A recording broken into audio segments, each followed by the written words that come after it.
It is no secret that men hate women. Throughout history, women have been both the origin and the scapegoat. Take Eve, for example, born literally from the rib of Adam, and yet humanity blames her for the fall of mankind. From the very beginning, women were both creation and desolation. And this resentment was deeply personal to Mary Shelley. Shelley's mother, Mary Wollstonecraft, died only a few days after her birth due to postpartum complications, and Mary's own firstborn, Clara, died as a baby. This left Mary carrying the devastating blame of killing her mother and her baby. It is then no surprise that Mary Shelley decided to write a book about postpartum depression through a male lens for people to be able to understand just how distressing it was. Mary Shelley's Frankenstein is a story of a man who wants to become God so bad that he becomes a mother. He assumes a role traditionally reserved for women, the creation of life, and he finds out really quickly just how unprepared he is for the complications and the consequences of birth. On the surface, Victor Frankenstein manages the world's biggest scientific breakthrough by artificially generating life. He has toiled for years to create the perfect specimen, only to recoil from it and reject it as soon as it gains autonomy.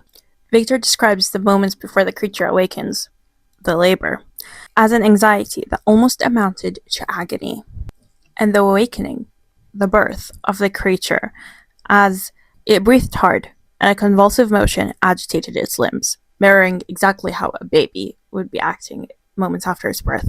Postpartum is also sharply mirrored in the words of Victor after the creation. How can I describe my emotions at this catastrophe? Or how delineate the wretch whom with such infinite pains and care I had endeavored to form?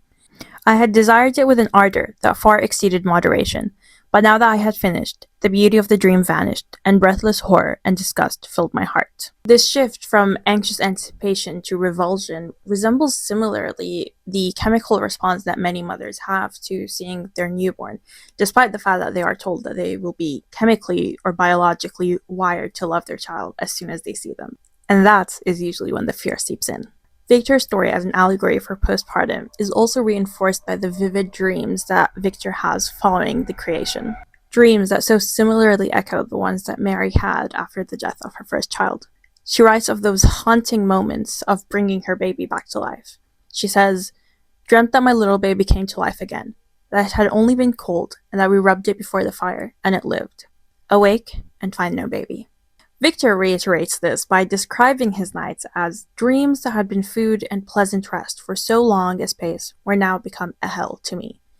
For Mary and for Victor, creation has resulted in grief and in guilt. However, Shelley is not the only one to wonder if a man could offer that unconditional love to a creation throughout his pursuit to become God. In Ovid's Metamorphoses, we follow Pygmalion, who was offended by the failings that nature gave the female heart, spending their lives in wickedness. However, men can't leave women well enough alone, so Pygmalion decides to sculpt a woman. And naturally, he falls in love with her, because men are narcissists and can only love something they've made. He loves her, he dresses her, he buys her soft silks and seashells from the beach. However, even in this very early myth, the man's ability to create is limited. It is ultimately Aphrodite who brings her to life. It is a woman who breathes that soul into her. True creation remains just out of his reach. Notably, he doesn't even name her. It isn't until centuries later that Jean-Jacques Rousseau, of all people, names her Galatea. This Lady of Ivory exists essentially only through the projections of men of her. In Pygmalion and Victor's story, the pattern is clear.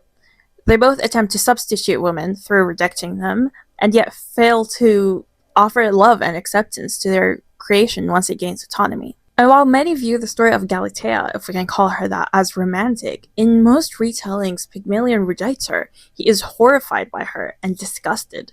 Similarly, Victor is also horrified of the creature, not because he's 8 foot tall or has those yellow wretch eyes, but because he has an uncontrollable autonomy. In both narratives, it is not about a desire for unconditional love that can be given and received, similar to what a mother and a child could offer each other. It is about a need for control and dominance driven by their fear and hatred. Pygmalion's for women, and Victor's for everything, really.